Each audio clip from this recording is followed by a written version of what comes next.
Welcome back to Sociology 226. This is Harold Garfinkel, video 2. In this video I'm going to do three things. First, I want to look to the readings that you did to show how Garfinkel's moving away from Talcott-Parsons, how ethnomethodology differs from structural functionalism. Next, I want to look to three examples of truly ethnomethodological studies, that is, that reflect the work that Garfinkel's doing in studies in ethnomethodology. Finally, I want to compare this with the big three, plus Erving Goffman, and get you ready to do your two-paragraph response. Let's do it. I asked you to look at the readings with an eye to the difference between Parsons and Garfinkel, looking at status degradation versus functional deviance. In this week's reading, you'll note that Garfinkel is somewhat similar to Parsons, but also doing something quite different. They're both addressing structural conditions, yes. They are also both focusing on morals, like Durkheim, but they do so in very different ways. First and foremost is the question of scale. Though the piece reads very abstractly, Garfinkel is arguing that the moral work done to reduce one's status is done in very particular and immediate conditions. This is very different than Parsons' scope, which applies the same analysis in an individual organism to the social order as a whole.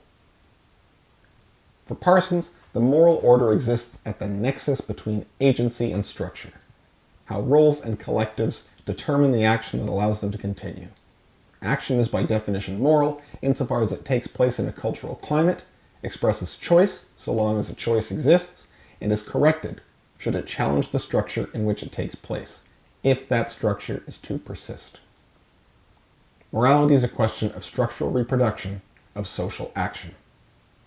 For Garfinkel, morality is the outcome of systems of accountability and ultimately becomes a question of reality. While the setting is much smaller, the scope of what is moral is so much wider. Jurors and judges decide what really happened in coming up with an account of action. It is productive of a new social order and completely constitutes those subject to it, in the case of status degradation. Garfinkel writes, "The transformation does not involve the substitution of one identity for another, any more than the woman we see in the department store window turns out to be a dummy carries the possibilities of being a woman." Again, this extends the space of morality. It doesn't just shape action, as in the case of preferences or attitudes, it defines the entire social occasion. It doesn't just reinforce social roles, it makes them. I'll leave it to your criminology professors to discuss the piece as an accurate portrayal of punishment in modern society. What matters for us is that it shows the differences between the work of Garfinkel and Parsons. In the remainder of the examples, we'll see the gulf between these two kinds of projects, the ethnomethodological and the structural functionalist, widen significantly. Next we turn to Chapter 5 of Studies in Ethnomethodology, the case of Agnes. Like Goffman's Asylums, I think it is probably one of the finest essays a sociologist has ever written. Working with a team of a psychiatrist and a psychologist, Garfinkel did a series of interviews with a woman, given the pseudonym Agnes, who was born and assigned as male, up to age 17, and who had come to Los Angeles to undergo a sex transition. Participating in the study was what allowed Agnes to afford the surgery. What Garfinkel does is use the case of Agnes as a practical methodologist to show that both gender and sex are themselves moral outcomes of everyday interaction. What the research team did was discuss with Agnes the various ways that she navigated the moral, sexual order, given that she was always aiming to achieve the status of normal, natural female at all times. Agnes would discuss how she'd navigate social settings that would present the opportunity for detection, like avoiding trips to go to the beach, or not driving a car for fear that in the case of collision, she might be discovered as something other than an always and forever woman, not someone who had undergone surgery. She had a boyfriend and would discuss the various ways that she avoided intimate contact until her surgery would be completed. Garfinkel suggests, using this example, that there are particular rules of the game that we adopt to perform gender, but these are always in flux. The game is constantly changing, and pre-established rules don't help much. In Agnes's case, she was making up new rules as she went along, while also gaining new information about people through the ways that they performed gender and sex. Here I'm quoting the piece. "We learned from Agnes, who treated sexed persons as cultural events that members make happen, that members' practices alone produce the observable, tellable, normal sexuality of persons, and do so only, entirely, exclusively in actual, singular, particular occasions through which actual witness displays of common talk and conduct. In English, what Garfinkel and his team argued is that both sex and gender ultimately reside in the moral order before they are applied to single and individual persons. Just like Husserl is arguing that scientific entities are themselves the product of the life world, Garfinkel and colleagues argue that gender and sex are performed there as well.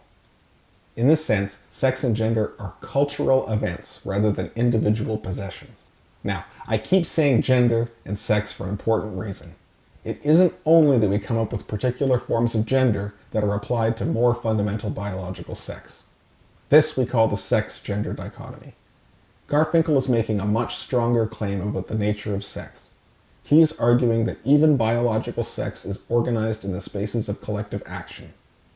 In this sense, the chapter is a predecessor to the kind of work that Judith Butler and other feminist and queer theorists would start doing in the 80s and 90s to this day. At the start of the study, Agnes had identified herself as intersex. The clinicians had asked her if she had used hormones to cause this to happen, but she had denied this repeatedly, and in order to undergo the transition, she would have to be extremely careful about the dosage of drugs. However, once the surgeries had been performed, Agnes indicated that this wasn't true. She had in fact simply been born male and had taken her mother's hormones prescribed for another reason. She then used her mother's prescription to undergo her own transition on the side. Garfinkel and his colleagues only realized this after the fact. Not only did Agnes treat sex categories as culturally organized, she showed how the people running the study themselves used culturally organized categories as a backdrop for practical action. In this case, Agnes showed how sociological research is a meaningfully situated and performed practical action like any other. In saying that sex and gender are moral categories, Garfinkel is not telling us what they should be, he's telling us that they are performed. They are performed together, they are performed apart, they are avoided, or they are embraced. This is moral. In any case, and in all of those cases, sex and gender are real. Next, we turn to a clever piece by Joan Emerson. Emerson's Nothing Unusual is Happening, 1973, gives us a plain English accompaniment to Garfinkel's studies. Emerson doesn't use the terms accountability or write like Garfinkel does. Again, thankfully, but she presents a very similar argument about the way that there is a shared frame of reference in the attitude of nothing unusual is happening frames that we use to produce in routine, socially situated action. She presents two examples to make her case, both of which I find quite instructive. Like Garfinkel, Emerson is arguing that there is a shared moral space that we are all constantly performing in our commonplace interactions. First, the case of the gynecological exam. There is a lot of mundane work that goes into maintaining a serious, professional medical procedure, and both parties, doctor and patient, perpetuate it. Again, the commonality with the image of spinning plates should be apparent. Emerson argues that in order for medical practice to continue, we must frame the actions taking place on behalf of both the patient or practitioner in terms of a medical definition of reality. People are to be professional, serious. Even if there's a movement away from this definition, for example, a breach of professional conduct, it will be a move away from the default professional and serious conduct that should have happened. Her second and more light-hearted example is a newspaper clipping of an attempted robbery at a costume party. The robbers couldn't pull off their crime because nobody believed they were seriously robbing them and resisted the definition of the situation. In both cases, those of the gynecological exam or the case of a party and a hold-up that just didn't work out, participants in the situation have a prevailing attitude not reducible to individual mental states, but collective life that they use to go about their day. They too are practical methodologists. What Emerson is demonstrating in the piece is that deviance isn't simply a movement away from a normal kind of person, but emerges against the definition of reality, the nothing unusual is happening framework. And that if we want to explore the nature of deviance, we first have to look to how it alters or doesn't alter that framework. Like we saw in Goffman, to locate the nature of stigmatization, we look to a shared social order before the deviation expected of persons who are performing or failing to perform in the moment.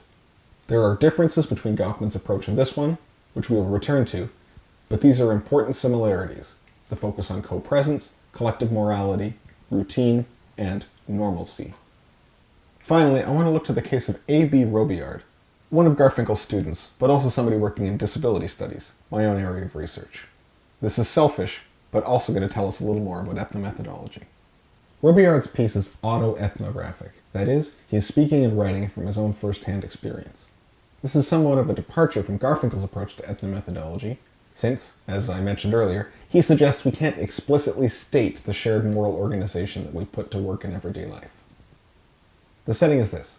Robillard is diagnosed with a form of muscular dystrophy such that he does not speak, rather communicating by having his lips read. Or, in this case, by using a letterboard.